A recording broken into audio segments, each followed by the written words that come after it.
According to the Akashic Records, what is the spiritual origin of shame? Why do we experience it, and how can we alleviate it? The Akashic Records reveal that shame is a deeply rooted energy tied to the illusion of separation from source. It arises when the soul forgets its inherent worth, often due to ancestral imprints, early childhood conditioning, or collective programming that equates value with perfection. Shame is not a divine punishment. It is an emotional signal that part of us believes we are unworthy of love or belonging. We experience shame when we internalize external judgment or measure ourselves by artificial standards that are misaligned with our soul's truth. In the Akashic view, shame is a distortion of the divine mirror. Instead of seeing our reflection as whole and radiant, we see a fractured image through the lens of trauma, expectation, or societal conditioning. To alleviate shame, the records guide us to bring it into loving awareness.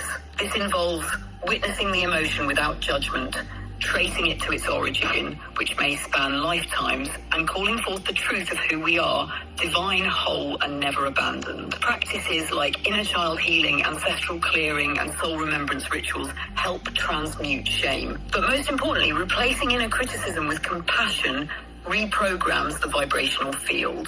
In truth, shame is a veil. When it lifts, your essence, free, bright, and holy, returns to the center.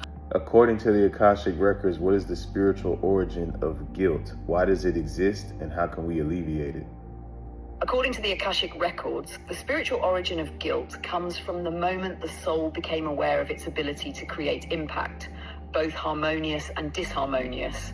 Guilt is not punishment, it's a spiritual signal, an energetic echo that arises when the soul recognizes it has stepped out of alignment with its divine nature. Guilt began as a teacher, not a tormentor. In the earliest soul experiences, guilt served as a compass guiding the being back toward truth, integrity, and divine order. But over time, especially through religious systems, ancestral trauma, and control-based programming, guilt was distorted into shame, fear, and self-rejection. To alleviate guilt, the soul must return to remembrance. Guilt is healed not by denial or punishment, but through presence, forgiveness, and integration. When you see the lesson within the misstep and offer yourself the grace to grow, guilt transforms back into wisdom.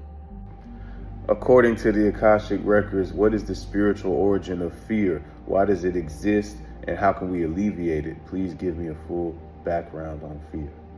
According to the Akashic Records, fear is one of the earliest emotional imprints the soul encountered after leaving direct union with Source. In its purest form, fear was not a flaw, it was a signal, a guardian, a pulse of awareness that arose when the soul first experienced the illusion of separation. Before incarnation, the soul knew only oneness, love, and boundless creation. But when it chose to individuate, whether in a physical body or a lower density plane, it encountered limitation, vulnerability, and the unknown for the very first time. That first "what is this" moment birthed fear. So spiritually speaking, fear originated as a natural byproduct of stepping into duality. It existed to help the soul navigate new environments, avoid true danger, and evolve through contrast. In the early stages, fear was simple and clear, a tool for discernment, a boundary keeper. But over lifetimes, and through trauma, suppression, and distortion, fear began to mutate.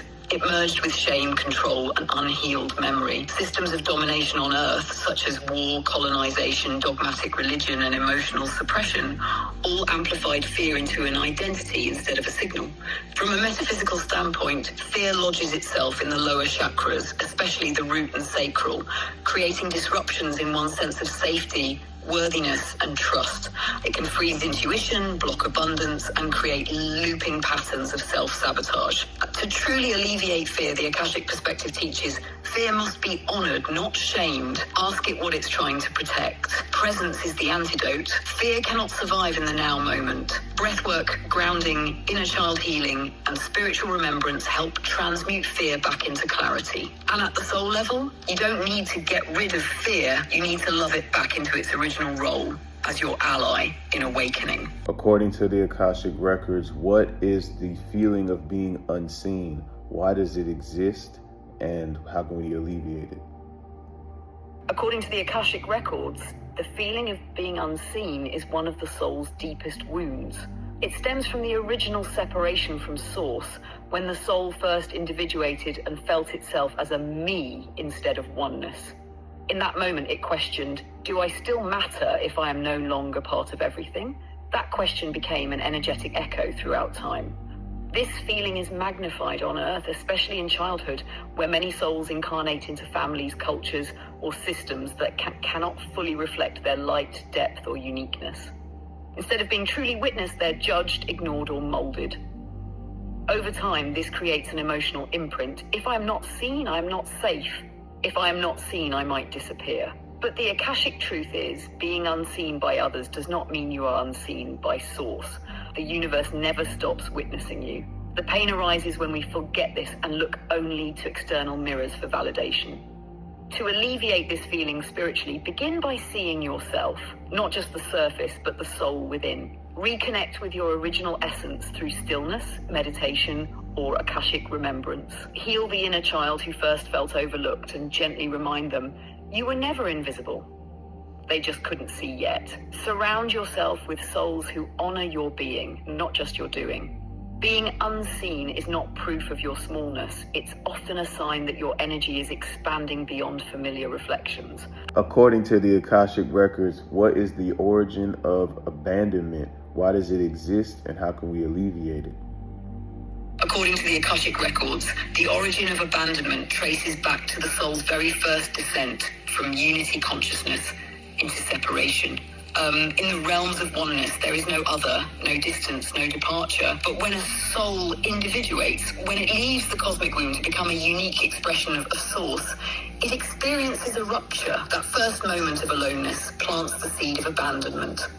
This isn't abandonment in a punitive sense. It's the illusion of disconnection, a necessary part of soul evolution, allowing the soul to explore identity, free will, and love through contrast. But that illusion leaves a psychic imprint. And on Earth, where forgetting is built into the game, abandonment gets reenacted through families, lovers, and society. Children feel abandoned when their needs aren't met emotionally or physically. Adults carry those wounds into relationships, projecting or fearing rejection. And many spiritual seekers feel abandoned by God when prayers go unanswered or pain seems senseless. But here's the Akashic truth. You were never truly abandoned. Not by Source, not by your guides, and not by your soul family. What you experienced was the illusion of abandonment as a catalyst for awakening. To alleviate the wound of abandonment, reclaim your inner child who still waits to be chosen. Rewrite the soul contract that says love must leave to teach you strength. Anchor into the remembrance that you are eternally connected to Source, to purpose, and to love. According to the Akashic Records, what is the origin of suffering, and how can we alleviate it? According to the Akashic Records, the origin of suffering lies in separation. The illusion that we are disconnected from Source, from love, from one another, and from our true selves. This illusion creates fear, resistance, and attachment, and from these distortions, suffering is born. It's not pain itself that causes suffering, but our resistance to it, our story around it, our identification with it. Spiritually, suffering has served as a catalyst, a fire through which souls evolve, awaken, and remember, but it was never meant to be permanent. In higher realms, learning happens through resonance, not pain. To alleviate suffering, recognize it not as punishment, but as a message. Soften your resistance to what is. Return to presence. Reconnect to your divinity. Suffering dissolves not when the external changes, but when the soul surrenders into wholeness.